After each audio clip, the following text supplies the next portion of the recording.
Alexis, de quoi tu nous parles cette semaine? J'ai décidé de venir vous parler dans le fond, des suggestions littéraires, tout pour rester à jour dans ses lectures et profiter de l'été.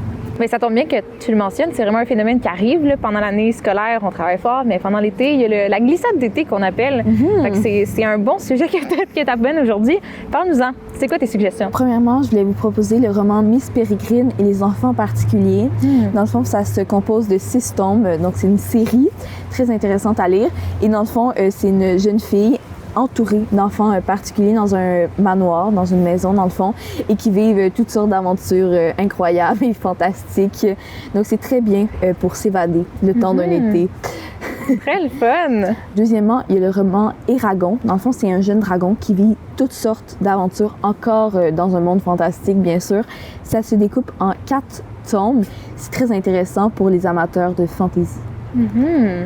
Et si on veut quelque chose de plus réaliste, qu'est-ce que tu nous conseilles? Je vous propose la série de livres Sherlock, Lupin et moi. Dans le fond, c'est comme une combinaison des livres de Sherlock Holmes, de Lupin, d'Arsène Lupin dans le fond, et du personnage principal qui représente moi dans le fond.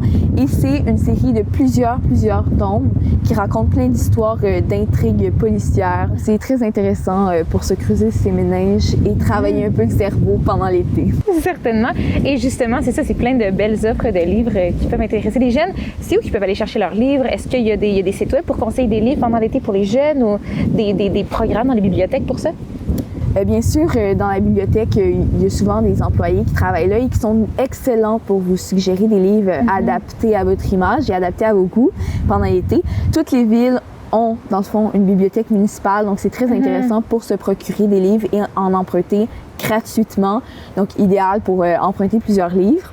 Et les bibliothécaires là-bas peuvent vous faire de très bonnes suggestions. Il y a aussi un excellent programme québécois qui existe, ça s'appelle Ago on lit. Et dans le fond, vous pouvez aller sur le site internet, remplir vos champs d'intérêt, votre âge, vos goûts littéraires, et ça va vous faire une sélection personnalisée de livres à lire. Donc excellent pour se trouver de bons livres à lire cet été. Et évidemment que l'été, c'est l'occasion pour se promener, voyager un petit peu, être en vacances et en profiter. Donc on n'a pas toujours accès à des bibliothèques qui nous permettent d'acheter des livres, par exemple en français ou de s'en procurer. Qu'est-ce que tu nous conseilles dans cette situation-là? Absolument. J'ai une alternative gratuite qui existe en ligne. Ça s'appelle prénumérique.ca.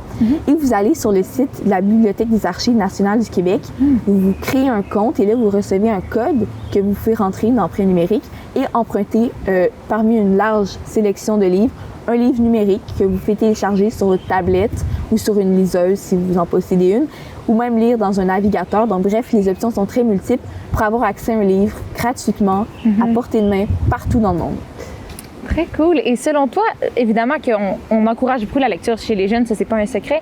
Pourquoi tu penses que c'est important de lire? Je pense qu'en lisant, les jeunes, ils apprennent beaucoup de choses. Ils apprennent beaucoup de nouveaux mots, beaucoup de formulations de phrases qui peuvent beaucoup réinvestir dans leur production écrite à l'école. Oui, certainement. Donc, je pense que c'est un immense atout d'avoir beaucoup lu pendant sa jeunesse parce que ça nous apprend à bien écrire, à avoir une belle plume, disons. Oui. Et je pense que les jeunes qui lisent beaucoup à l'école ou à la maison sont plus performants, dans le fond, dans leur production écrite ou dans les situations de lecture à l'école. Donc, je pense que c'est un bon passe-temps, une belle passion, mais qui a beaucoup d'avantages quand on rentre dans un contexte scolaire parce que ça pratique non seulement notre cerveau, ça développe et ça nous permet d'écrire mieux et de lire mieux à l'école également. Mais très intéressant ça, Alexis. Merci beaucoup. Puis on se revoit la semaine prochaine. Merci beaucoup.